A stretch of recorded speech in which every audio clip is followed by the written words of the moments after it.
अध्याय 2 श्लोक 16 अनुवाद।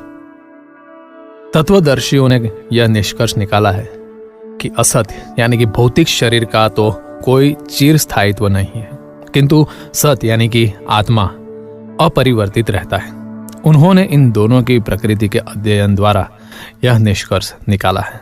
तात्पर्य: परिवर्तनशील शरीर का कोई स्थायित्व नहीं है।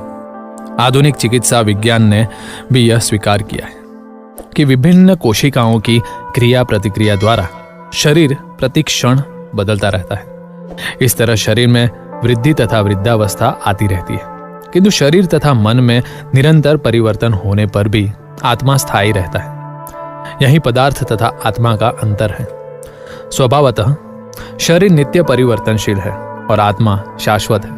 तत्वदर्शियों ने, चाहे वे निर्विशेषवादी हो या सगुणवादी, इस निष्कर्ष की स्थापना की है। विष्णु पुराण में 2.12.38 में कहा गया है कि विष्णु तथा उनके धाम स्वयं प्रकाश से प्रकाशित है। सत तथा असत शब्द आत्मा तथा भौतिक पदार्थ के ही द्योतक है। सभी तत्वदर्शियों की यह स्थापना है।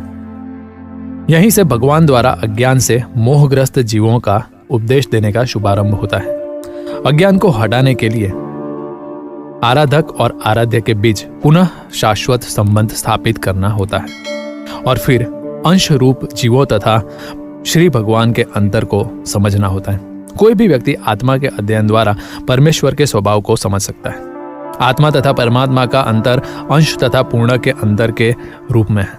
वेदांत सूत्र तथा श्रीमद् भागवत में परमेश्वर को समस्त उद्भवों प्रकाश का मूल माना गया है। ऐसे उद्भवों का अनुभव परा तथा अपरा प्राकृतिक क्रमों द्वारा किया जाता है। जीव का संबंध परा प्रकृति से है, जैसा कि 7वें अध्याय से स्पष्ट होगा। यद्यपि शक्ति तथा शक्तिमान में कोई अंतर नहीं है, किंतु शक्तिमान को परम माना जाता है और शक्ति या प्रकृति को गौण। अतः सारे जीव उसी तरह परमेश्वर के सदैव अधीन रहते हैं, जिस तरह सेवक स्वामी के या शिष्य गुरु के अधीन रहता है। अज्ञानावस्था में ऐसे स्पष्ट ज्ञान को समझ पाना असंभव है। अतः ऐसे अज्ञान को दूर करने के लिए सदा सर्वदा के लिए जीवों को प्रबुद्ध करने हेतु भगवान भगवद गीता का उपदेश देते हैं।